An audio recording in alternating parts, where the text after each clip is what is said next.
Hello नमस्कार. तर चला आजची जी रेसिपी आहे ना ती नॉनव्हेज डिशपासून इन्स्पायर्ड झालेली आहे.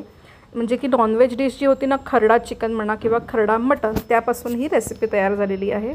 तर आज ना आपण मस्त अशी एक वांग्याची नवीन रेसिपी बघूया. खरडा वांगी एकदम नवीन व्हर्जन आहे, नक्की ट्राय करून बघा. त्याच्यासाठी साहित्यामध्ये मी ते घेतलेले आहेत. वांगी घेतले, एकदम छोट्या साईजचे वांगे बघा, जसे आपण भरले वांगे करायला घेतो तसे. टोमॅटो घेतला आहे. इथे मी खरडा बनवून घेतलेला आहे. खरड्याची रेसिपी आहे मी त्या चॅनलवर, तुम्ही लिंक देते, तुम्ही चेक करू शकता. आता ही जी रेसिपी आहे ना ही आपण कुकरमध्ये करणार आहोत. तुम्ही कुकर नसेल तर तुम्ही डायरेक्ट कढईमध्ये सुद्धा करू शकता. आता इथे मी तेल घेतलं आहे, तेलामध्ये तमालपत्र घातलं आहे. तमालपत्र छान लाल झाल्यानंतर याच्यात बारीक चिरलेला कांदा घालायचा आहे. आता इथे मी एक मोठा साईजचा कांदा घेतला आहे बारीक चॉप करून. कांदा ऑप्शनल आहे, तुम्ही नाही घातला तरी चालतो. इथे मी 2 मीडियम साईजचे टोमॅटो घेतले, ते पण बारीक चॉप करून घेतलेले आहे. आता हे हलके मऊ होईस तर आपल्याला एक 3 ते 4 मिनटं फक्त परतवून घ्यायचं आहे. छान तेल सुटलं आहे याला. आता ह्याच्यामध्ये घालायचा एक अर्धा चमचा बिर्याणी मसाला. तुम्ही कोणताही ब्रँडचा बिर्याणी मसाला यूज करू शकता ह्याच्यामध्ये, किंवा नाही घातला ना तरी चालतो. फक्त थोडी भाजीची टेस्ट छान येते म्हणून मी घातलं आहे. आता ह्याच्यामध्ये घालणार आहे धनेपूड, जिरेपूड. बाकी काही घालायचं नाही आहे आपल्या ह्याच्यामध्ये. आपण खरडा घालणार आहोत, ऑलरेडी तो तिखट असतो. आणि थोडासा किचन किंग मसाला घातला आहे. हे सगळं घालून आपल्याला परतवून घ्यायचं आहे फक्त एक 2-3 मिनटं हलकंसं. आता ह्याच्यामध्ये घालायचं आहे आपल्याला खरडा. आता याच्यात 1.5 चमचा मी खरडा घातलेला आहे, 1.5 मोठा चमचा खरडा घातलेला आहे. खरडा घातल्यानंतर ह्याला जास्त वेळ परतवायचं नाही आहे, फक्त एक 2 मिनटं हलकंसं परतवून घ्यायचं आहे. आणि परतवून झाल्यानंतर लगेच ह्याच्यामध्ये आपल्याला वांगी घालायची आहे. आता तुम्ही आधी पण वांगे हलकी स्टफ करू शकता खरड्यानी, किंवा मग डायरेक्ट इझिली असंही करू शकता. आता ह्याच्यात मीठ घालायचं आहे. खरडा मी फ्रेश बनवला होता, त्यात मी मीठ घातलं नव्हतं, म्हणून मी आता भाजीपुरतं मीठ घालणार आहे याच्यामध्ये.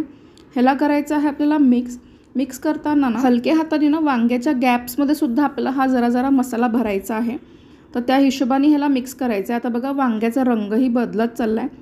आता मी जेव्हा खरडा केला होता त्याच्यामध्ये मी शेंगदाण्याचा कूट घातला नाही आहे, तर मी शेंगदाण्याचा कूट वरून घालते. तर एक 2 ते 2.5 चमचे मी ह्याच्यामध्ये शेंगदाण्याचा कूट घालणार आहे. हा घालून आपल्याला हलक्या हाताने मिक्स करून घ्यायचं आहे. आता हे मिक्स करून घ्यायचं आहे व्यवस्थित. आता बघा हा वांगंसुद्धा छान परतलं जातं आहे आपल्या तेलामध्ये.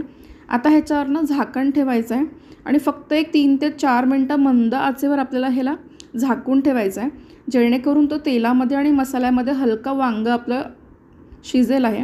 आता बघा हे एकदा मिक्स करून घ्यायचं आहे आपल्याला. आता हे मिक्स करून झाल्यानंतर ना ह्याच्यात घालायचं आहे अगदी थोडंसं पाणी. जास्त पाणी घालायचं नाही आहे आपल्याला याच्यामध्ये. तर ह्याच्यात ना मी अर्धा ग्लास पाणी घातलेलं आहे.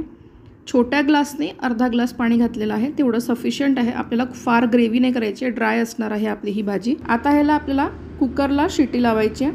तर 1 शिटीमध्ये हे वांगं छान शिजतं, तर फक्त 1 शिटीत शिजवून घ्यायचं आहे आपल्याला.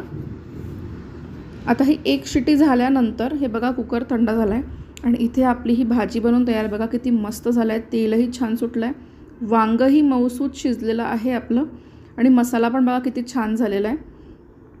तर आता ह्याच्यावर घालायची आहे मस्त अशी कोथिंबीर, भरपूर अशी कोथिंबीर घालायची आणि ही भाजी करायची गरम गरम सर्व. आता ही भाजी ना मस्त अशी सर्व करून भाकरीसोबत, फुलक्यांसोबत, पराठ्यांसोबत खा, एक नंबर लागते, खूप मस्त लागते ही भाजी. आता ज्यांना वांगे आवडतात आणि तेच ते प्रकाराचे वांगे खाऊन कंटाळा आला असेल तर त्यांनी ही रेसिपी नक्की ट्राय करून बघा. एकदम सिंपल आहे, फार काही इन्ग्रेडियंट्स आपण याच्यात घेतले नाही आहेत, जे झटपट घरात अवेलेबल आहे त्यातच केलेलं आहे.